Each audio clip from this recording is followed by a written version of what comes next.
Hello everyone, today I'm going to share a masculine birthday card I made, and I used stitching on this card, which is not something I normally associate with a masculine birthday card, but I wanted to show you how you can use some techniques, basic techniques, and make them, either for a female or a male. Doesn't really matter. It just more depends on the color and the style you use.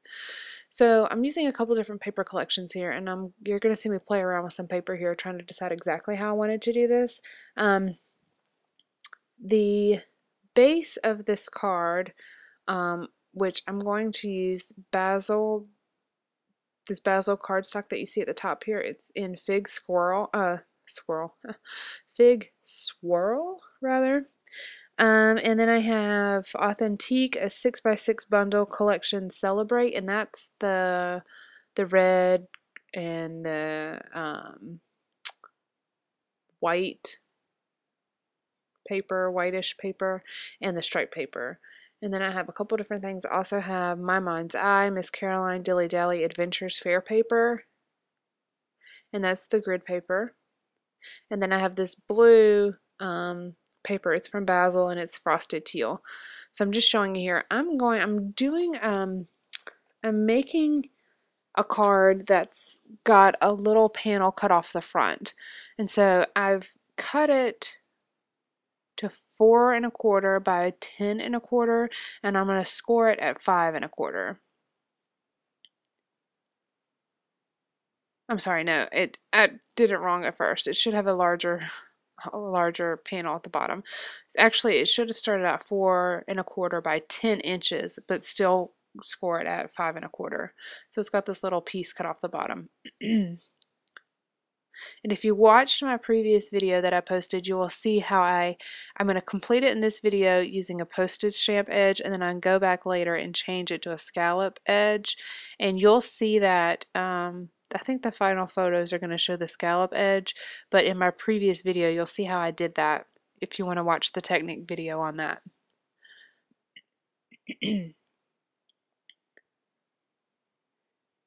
Alright, and I just cut the My Mind's Eye paper to be slightly smaller than the front panel.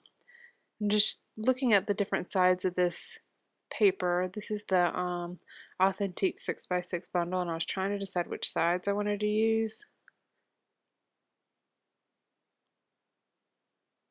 And again, I'm making this just slightly smaller. It's about an 1/8 inch smaller on all sides. And I don't usually use a ruler when I'm measuring these out. I just kind of eyeball it and make a line, a pencil line, and then use my cutter.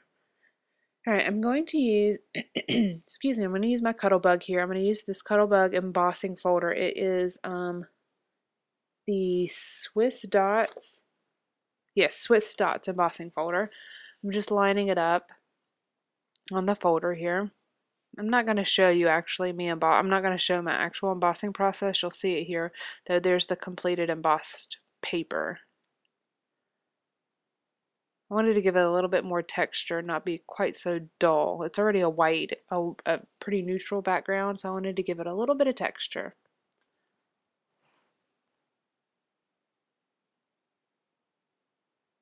Just going to glue it down to this grid paper. I like the other side of this too. And I was very careful about how I press down these the glue runner, because every time you press it down, it kind of flattens out the embossing, which just kind of defeats the purpose. So I have my embroidery floss, and this floss is probably 15 years old. I've had it since I was probably older than 15 years actually. Now that I think about it, it's probably more like 20 years old. I've had it since I was in elementary school. I'm just trying to pick out a color. I didn't really have this pre-planned. It was kind of an idea, but I didn't have any of the colors or anything picked out yet. I'm just going to go with black. It matches everything.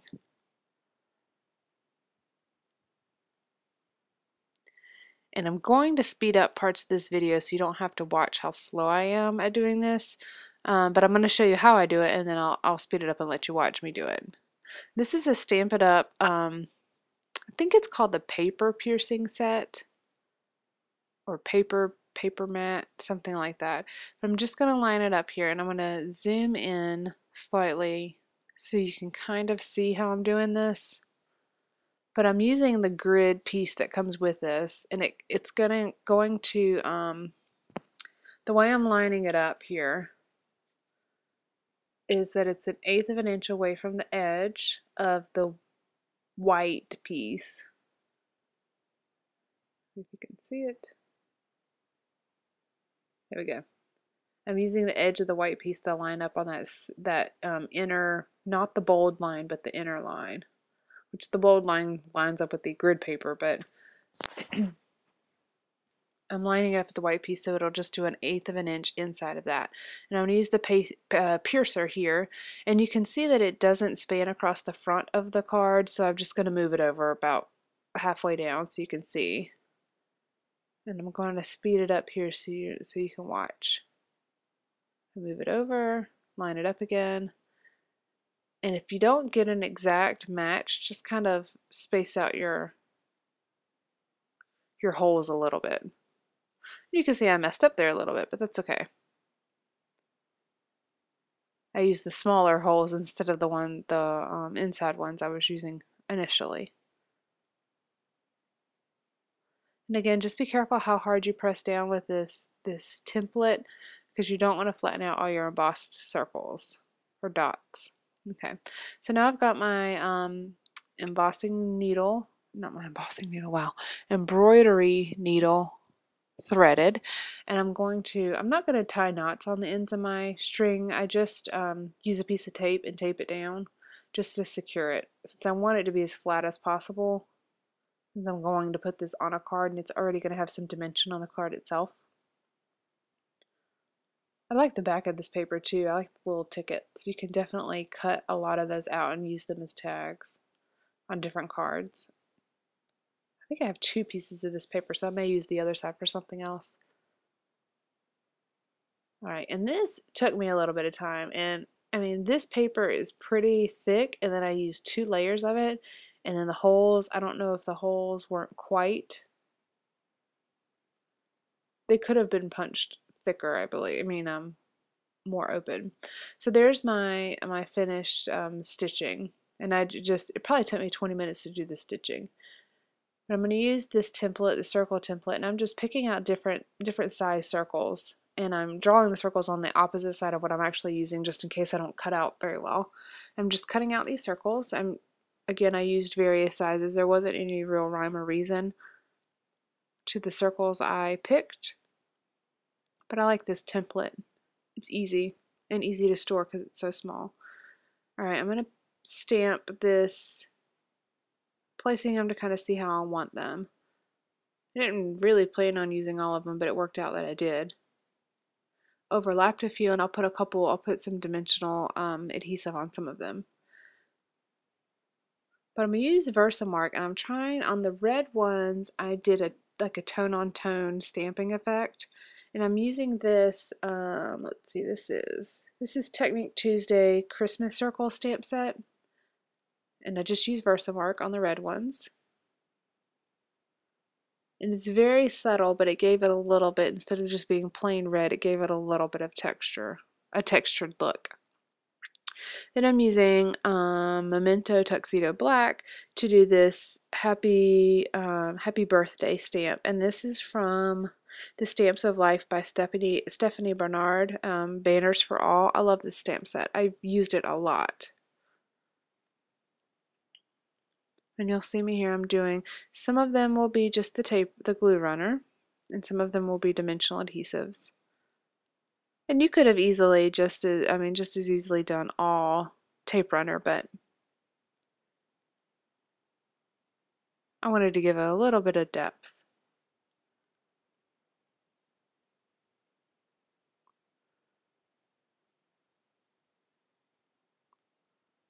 All right. That's the very, very front of the card. Now I'm going to use, and if you watch my technique video, this is the piece that I end up taking off. So I'm going to speed up, because really this ends up being off of this video later. I mean, off of this card later. But I'm creating my own postage stamp edge. So if you want to see how I did that and then how I changed it, please watch the other video, the one that's posted before this. It should be on my YouTube channel as well as on my blog. And if you want to see my blog, it's www.designbymelody.com, and it'll take you to my blog. So this edge I've created is actually going to be on the front right here, in between the front flap and the back of the card, and that's just to give it a little bit more interest. So I'm going to adhere this down, and whenever I do this, I always look at the front of the card and close the front over the part I'm adding. That way I can see how it's lining up with the back of the card. I wanted to make sure it lined up pretty evenly, so I don't have too much of the gray of the back of the card showing, but I don't want it to be strange looking with so much of the blue showing either. And you just trim off the excess.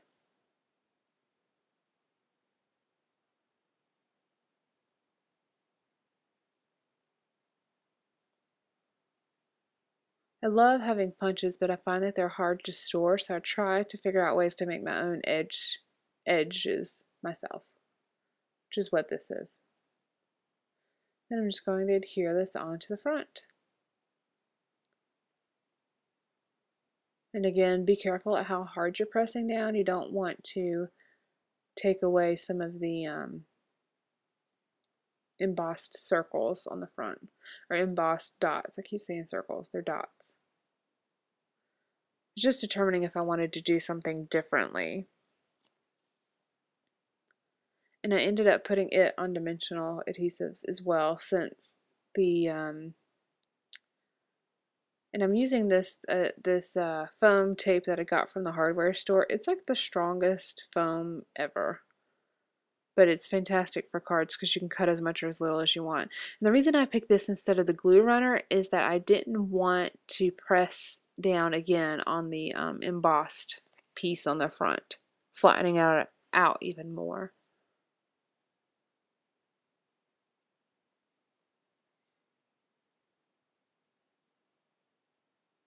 Okay.